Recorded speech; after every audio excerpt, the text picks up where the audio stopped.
अफरीदी के जिस्म में कितनी ताकत थी, इस हिट से ही अंदाजा लगा लिया जाता है। जी हां दोस्तों, अगर छक्कों की बात हो और शाहिद अफरीदी का नाम ना लिया जाए तो ये सरासर शाहिद अफरीदी के साथ ज्यादती होगी। शाहिद अफरीदी ने 3 लंबे छक्के लगाए, जिसका रिकॉर्ड आज भी शाहिद खान अफरीदी के पास मौजूद है। आइए सबसे पहले आप लोगों को पहला सिक्स दिखाते हैं। ये T10 लीग में 2012 में शाहिद खान अफरीदी ने लगाया था। इसकी टोटल लंबाई जब मैच की गई तो 164 मीटर का ये छक्का था। जी हां दोस्तों, ये छक्का शाहिद खान अफरीदी ने इंग्लैंड बॉलर को लगाया था और इस छक्के की लंबाई का जब पता चला तो पूरी दुनिया में खलबली मच गई कि शाहिद अफरीदी ने इतना लंबा छक्का आखिर लगाया कैसे।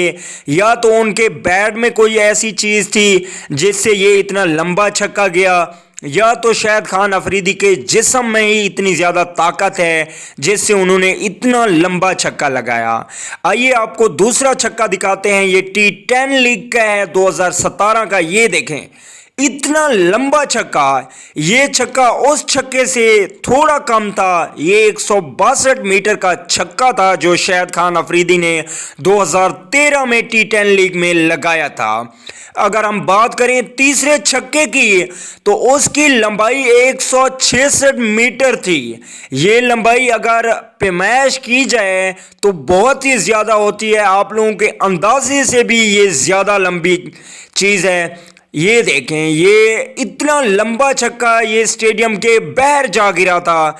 इसको 166 मीटर का छक्का कहा जाता है। तो दोस्तों, आप इस बात से अंदाज़ा लगा सकते हैं कि इस पठान के बच्चे में कितनी ताकत थी। और पाकिस्तान के लिए अगर ये पीछे बैठे होते थे तो पाकिस्तान के 50 पे अगर 6 खिलाड़ी भी आउट हो जाते तब भी पाकिस्तानियों को उम्मीद होती थी कि शाहिद अफरीदी आएगा और पाकिस्तान को मैच जितवा जाएगा। अगली वीडियो तक के लिए इजाज़त दीजिए। अल्लाह निगहबान।